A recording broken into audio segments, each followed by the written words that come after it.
This is the Big O Show. This is the Big O Show. Doing good. Oh, how are you? Good. Thank you for adjusting. It's been a long couple of days. So I'm sure it has been for you, brother. I mean, out in Vegas, I'm sure you had enjoyed the concert. I know the U2 concert. I'm sure you enjoyed. Both of them were amazing. The second one was my favorite out of the three that I've been to. If you go ever to the Sphere to see a concert, if you can get floor tickets, get the floor tickets and stand in the back of the floor, in the back of the bowl. And that's the best way to see the band and the video. If you're up on the stage, you don't really see the video. It's great because you'll be close to the band. I did that on the first night, on the second night, that is, which was on Friday night. I was just to the right of the stage, right next to Bono and all that shit, and it was great. But the sound and the video is the best. I was in the 200 section in the seats. The floor is cheaper actually than the seats. And if you stand in the back of the floor, it is perfection, dude. I mean, that was awesome. Plus, they did Where the Streets Have No Names, which they only did it 6 times in this tour, and that was one of. So that was cool because they alternate Angel of Harlem. No. They only alternate one song. When Love Comes to Town or Angel of Harlem. They'll rotate those songs. So you'll see one set with that or one set with the other. And then we were lucky. We got Where the Streets Have No Names. That was an extra song that they threw in only 6 times. And they did do Sunday Bloody Sunday one time on this Sphere thing. So whoever saw that then got that, But I've seen them do Sunday Bloody Sunday 1,000 times, so it's not the end of the world. But yeah, that's where you would go. Stand in the back of the bowl. That is acoustically the best thing that you can do. So I got to go check it out for sure at some point. Good, get to that Sphere. That's my suggestion for all of you out there. All right, so let's get to it. It's funny because if you were listening, Mike McDaniel has a problem with dedicating himself to the run game. They are number one in per carry, yards per carry, number one in the NFL. They are number one in total yards, but they're 13th in attempts. Okay. Wow. And last night they again failed to commit to it.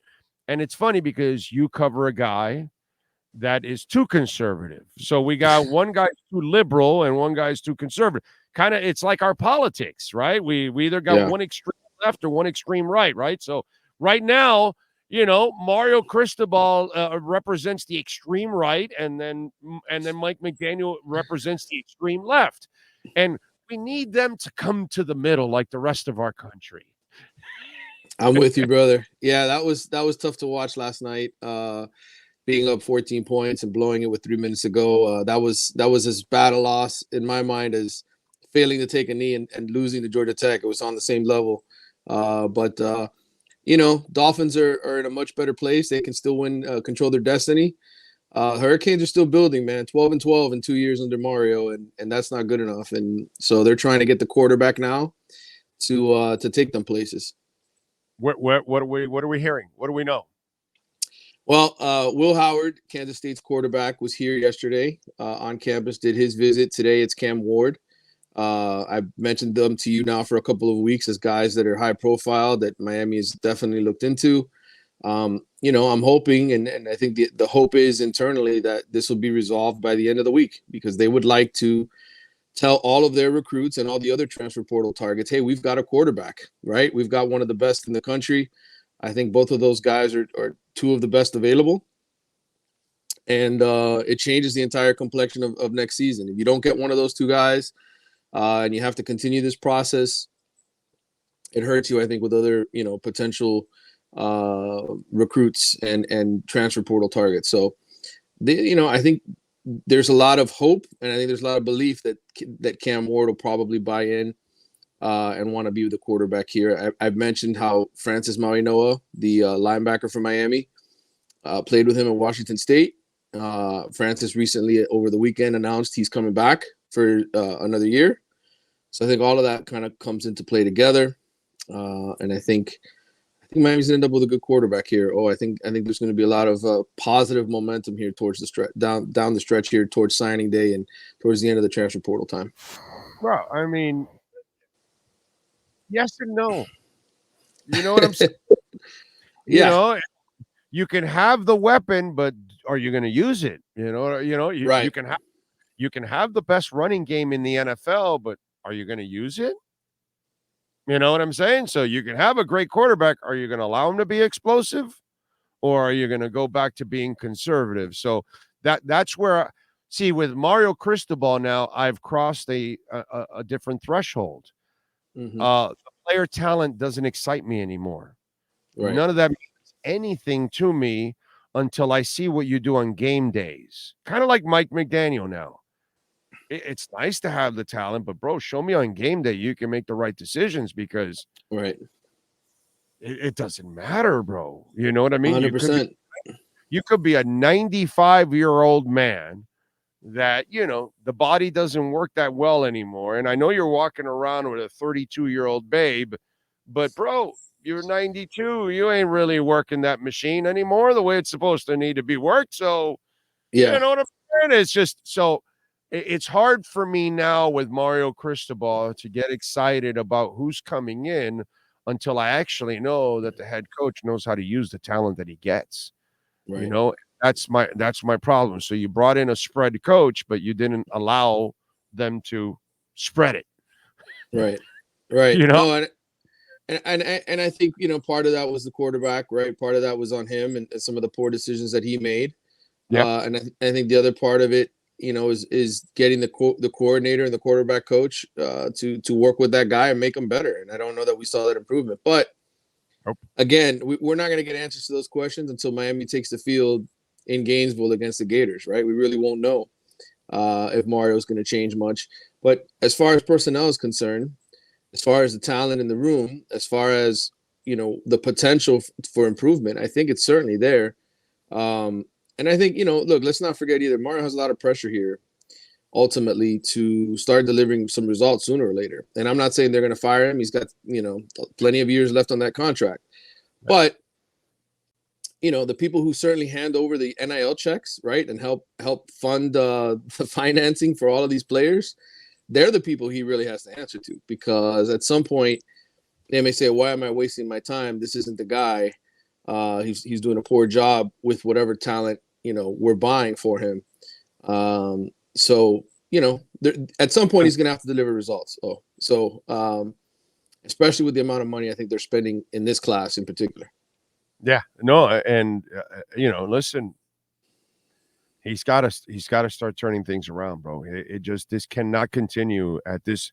This is not the pace that it's supposed to be happening. Year two, you already underachieved this year in my eyes. You should have won more games, and that's, I'm blaming the coaching why you didn't win more games more than anything else. Recruiting wise, outside of the quarterback, or is that like the main focus before they move on to anything else? Because like you said, they'd like to approach everybody else with the quarterback. Is that kind of, we're waiting for that one domino before everything else moves on? Well, I certainly think it's a big domino. I'm not saying they're waiting for that to fall, because they still have to build a team around that guy. But I just think that's a huge piece to convincing maybe some other guys who are interested in coming to come, right? Like to nail that down, to make them feel secure in that decision. Look, they're looking to fill defensive tackle. They had one of the best available dudes here from NC State over the weekend, a guy who's started quite a few games. I think they feel very positive. I forget the kid's name. I should remember this, but I'm forgetting what his name is now. But he was a 2-year starter for NC State and a quality player. I got it on my other computer here, so I'd have to turn and look. But he's a guy who I think the staff feels good about. They're looking at safeties. I think they like one of the freshmen that they're bringing in to come in and play right away, help replace Cam Kitchens.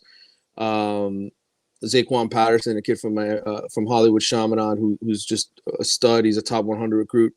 But they're still looking in the portal for more help at that position.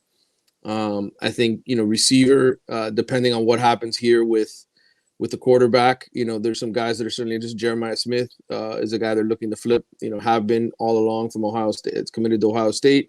And there's some other guys in the portal. I think we're looking at the quarterback situation as well. So there's going to be upgrades to this roster, man. I think it's just a matter of, can you get that quarterback first? And then I think the other guys fall into place. But there's certainly a lot of guys interested in coming here.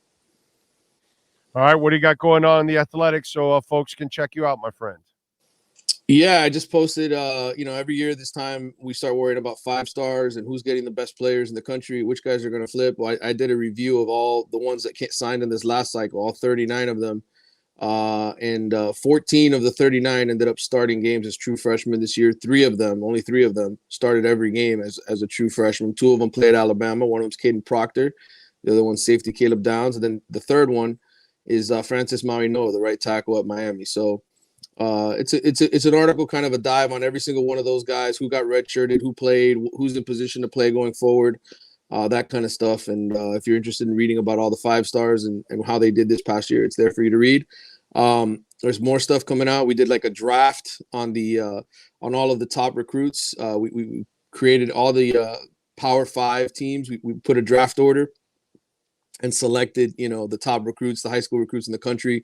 It's kind of a fun little project that we did last year. We're doing it again. That'll be coming out soon. We'll have a new podcast on the Cane. So there's a ton of stuff, man. Just go to The Athletic. You'll see it there. Love it. Follow him on Twitter at Manny_Navarro. Manny, as always, thank you, my brother. We will catch up on Friday, my friend. Thanks for having me, brother. Talk soon. Yes, sir. There you go. Manny Navarro. Again, go to Caneswear and use our code BIG010. You will get 10% off. If you go online, use our code, you'll get 10% off. Plus, if you order over $99, you will get free shipping. And if you go personally, use our code BIG010, and you will get 10% off.